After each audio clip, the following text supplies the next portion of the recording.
Hello viewers, welcome back to my new blog. আশা করি তোমরা সকলে ভালো আছো, আমিও ভালো আছি। আজকে হলো আমার বরের বার্থডে। ওর জন্য আমি কি করলাম, কি রান্না করলাম, কি আয়োজন করলাম সব তোমার সঙ্গে শেয়ার করবো, ঠিক আছে? পুরো ভিডিওটা দেখতে থাকো, স্কিপ না করে।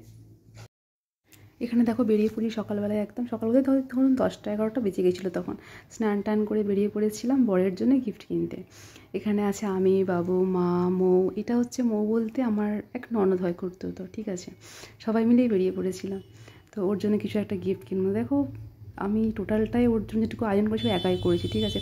সত্যি কথা বলতে এবছর আমি পুরো ভুলেই গেছিলাম ওর জন্মদিনটা। পুরো জন্মদিনের আগের দিনে আমার রাত্রে মনে পড়ছে ওর জন্মদিন। আমি সকালবেলায় একদম তোড়জোড় একার হাতে কিছু কিনতে হবে, চলে গেছিলাম দোকানে যে কী নেবে, একটা শার্ট কেনার জন্য। তো সেখানে গিয়ে তো আমার বাবু ও কিছু একটা নেবে, ওকে নিতে হবে একটা বক্স, ঠিক আছে? এই সব করছিল, ঠিক আছে? এবার এই সব করতে করতে ওই সব করছিলো। আমি এদিকে নিয়ে নিয়েছিলাম একটা শার্ট ওর জন্য, ঠিক আছে? ব্ল্যাক রঙের একটা শার্ট নিয়েছিলাম ওর জন্য। তো আমার ভীষণ পছন্দের একটা ব্ল্যাক রঙের শার্ট, ওর একটাও নেই, পুরো এক কালার, ব্ল্যাক কালার। তো সেটা নিয়ে নিয়েছিলাম, নিয়ে আর চলে এসেছিলাম। আর এইদিকে দেখো না, ও এইদিকে দুষ্টুমিগুলো করছে। সত্যি কথা বলতে জন্মদিন ওর খুব একটা সেভাবে সেলিব্রেট করা হয় না, কারণ ওরা চলে যায় অফিসে। এবার মা তখন থাকতো, যখন আমার বিয়ে আগেকার কথা বলছি, মা একা হয়ে উঠতো না, শুধু ওই পায়েসটুকুই করে দিত। এবার যেটুকু করবো, ওই অফিসও যাবে, ও জানবে না। অফিস থেকে ফেরার পথে যেন দেখো আমার সব কমপ্লিট হয়ে গেছে, যেটা হলো আমার ইচ্ছা, ঠিক আছে? তো সেই জন্যই দেখো তারপরে আর ওইখানে কেনাকাটা করে এসে আর আমি কোনো ভিডিও শ্যুট করতে পারিনি, কারণ এসে একটু রেস্ট করেছিলাম। আমি জানি বিকাল থেকে আমাকে অনেক চাপ আছে, রান্না বান্না, ঘর গোছানো, যেটুকু পারবো। তো এসে ওই জন্য বিকালবেলা তাড়াতাড়ি করে উঠে আমি বিকাল থেকেই ভিডিওটা শ্যুট করেছিলাম। তারপরে সকালের পর থেকে এখানে আমি বেড কভারটা একটা পেতে নিয়েছিলাম ওর ওপরেই, এখানে একটা বেড কভার পেতে। এবার এইগুলো ছিল আমার ছেলের অন্নপ্রাশনের কিছু কাপড় চোপড়, সেইগুলো দিয়ে কিছু ডেকোরেশন, যে ছোটো করে কি করা যায়। এবার ওইদিকে আছে রান্না বান্না, এইদিকে ঘর সাজানো, মানে কি করব, তার মধ্যে তাড়াহুড়ো। তার উপরেও ফোন করেও নিয়েছি, ও মোটামুটি বেশি দেরি নেই, তাড়াতাড়ি চলে আসবে। এদিকে দেখো মোটামুটি চলছে যেটুকু সম্ভব, মোটামুটি যাই হোক। পর্দাটা ওখানে লাগিয়ে দিয়েছি। তোমায় কেন কাজ করতে বলেছে?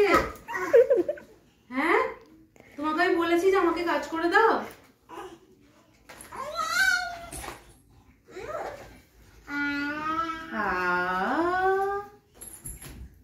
Happy birthday. এবার অফ করে দাও। ওইদিকে দেখলেই তোমরা যে আমার পুচকেটা কী করছে। মানে সব থেকে বড় কথা কি জানো, সব কাজ মানে একদম মানে ডিস্টার্ব করছে আমার পুচকেটা। যে কিছু একটা কাজ তাড়াহুড়ো করছি যে গুছিয়ে কোনোভাবে করবো, সেখানে তার উপরে ওকে হ্যান্ডেলিং করা। মাকে দায়িত্ব দিয়েছি তুমি ওকে হ্যান্ডেলিং করো, বাকিটা আমি দেখে নেবো, ঠিক আছে? এই সব চলছিল।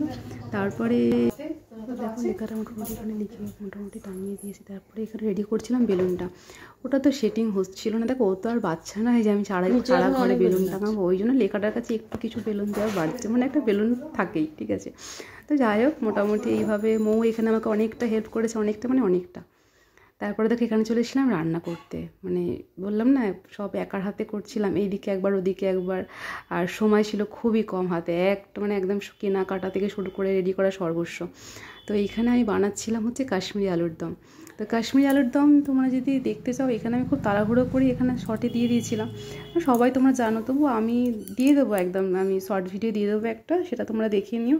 এখানে ওই কাজু বাটা, পোস্ত আর 4 মগজ দিয়ে একটা পেস্ট করে নিয়েছিলাম, আর টমেটো আর আদা বাটা দিয়েছিলাম। দিয়ে ওই সব মশলা একসাথে কষিয়ে আলুটা দিয়ে দিয়েছিলাম, দিয়ে ভালো করে কষিয়ে নেড়ে নিয়ে লাস্টে ওই গরম মশলা আর ঘি দিয়ে নামিয়ে নিয়েছিলাম। এই ছিল আমার কাশ্মীরি আলুর দম, পুরো শর্টে তোমাদের বলে দিলাম, ঠিক আছে? এই সব করছি, তার মধ্যে আমার ছোটুকে দেখো কি করছে। এই যে ও বার করছে, কি করছো তুমি? আমি যখন ঘর পরিষ্কার কিছু করবো, ওকে সেখানে আমাকে ইন্টারফেয়ার করতে হবে আমার মধ্যে। তো এইসব ও ঝাড়ু বার করে নিয়েছে।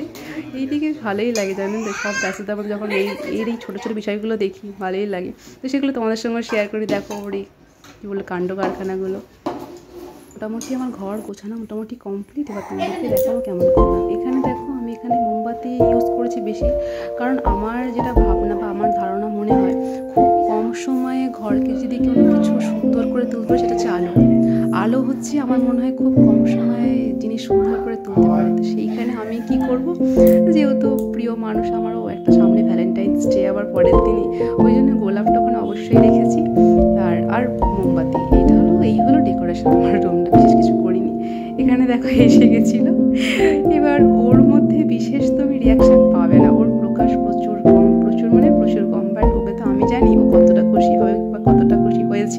সেটা আমি জানি, বাট মুখে বা ফেসে ওর কোনো বিশেষ রিয়াকশান পাবে না, ঠিক আছে। এটা হলো আমার ছোটো মাস্টার। তার মধ্যে ও যেন ওখানে খেলছিল, যে ওকে যখন আমরা চেঁচিয়ে উঠেছিলাম এখানে, ও ছুটে এসে আমাকে জড়িয়ে ধরেছিল।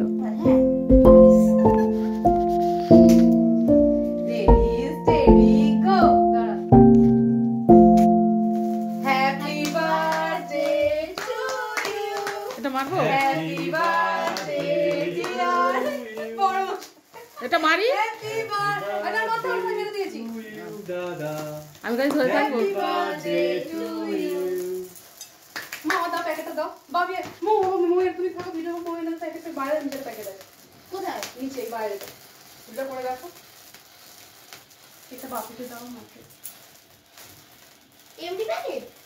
না রে, ওই তো দেখ, ওই তো কাপড় ওইখানটা কোথায়, নিচটা দেখ।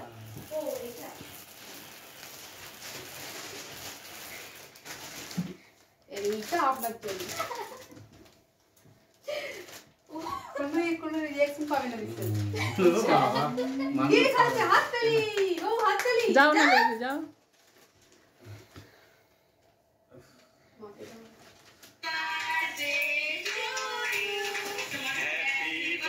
আমি কিন্তু কিছু করিনি, খালি ধরেই আছি।